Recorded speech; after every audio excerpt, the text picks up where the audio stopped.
For more on the talks, we are joined by CTV's Ottawa Bureau Chief Robert Fife, who is in Washington tonight. And Bob, we understand that you have some of the details for us.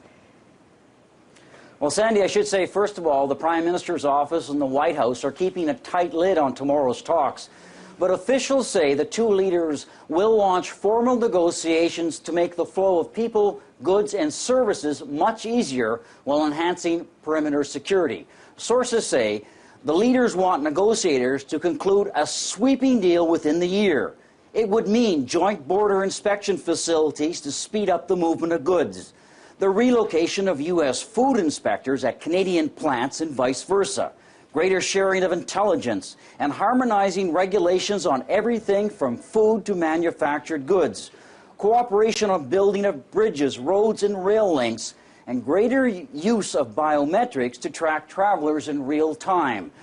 And sources say, Sandy, that this could be the most significant development in terms of Canada's border and trade with the United States since the 1988 Free Trade Agreement. Well, so significant, Bob. How is it likely to be received in Ottawa, then, by the opposition? Oh, I think the opposition parties who are already complaining that the Prime Minister hasn't given them any information on this, they will argue that Canada's sovereignty is at risk and Canadian privacy concerns are at risk as well. And you could bet that if there is an election this spring, this will be the central issue in the election campaign. Okay. Thanks, Bob. For some analysis on that meeting, I'm joined now by Bruce Hicks from the University of Montreal. Hello there. Good to see you. Hello, Marcia. So let's begin by talking about that agenda. What do you think's on the top? Is it the is it the issue of border security? Well, I think border security is going to be what it will come out of the meeting, but by definition, things that come out of a meeting at that high a level have already been determined well in advance. Now, I'm just wondering, getting back to this issue of the security perimeter, because it's something that we've been talking about all week. What does the United States want? What does Canada want? How far apart are the two countries on this?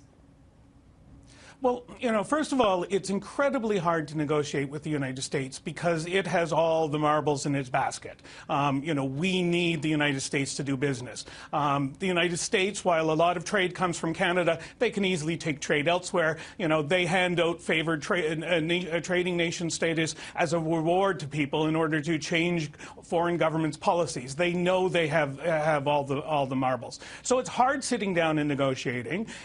Since September 11th, it's become increasingly difficult to cross the border. And I think, Stephen Harper, under pressure from business groups, would like to ease that. The challenge is, in order to ease that, you've got to convince the Americans that Canada is not a threat. There's a perception that there's a threat. There's a new General Accounting Office study that came out this week that claims it's the most porous threat to America, with only 10% defended. There's the myth they have to overcome, and there's also the simple reality of negotiating with a big player who is going to make demands. So, it's going to demand information on travelers. It's going to want changes to immigration policy. And these are tough things for a Canadian government to give up.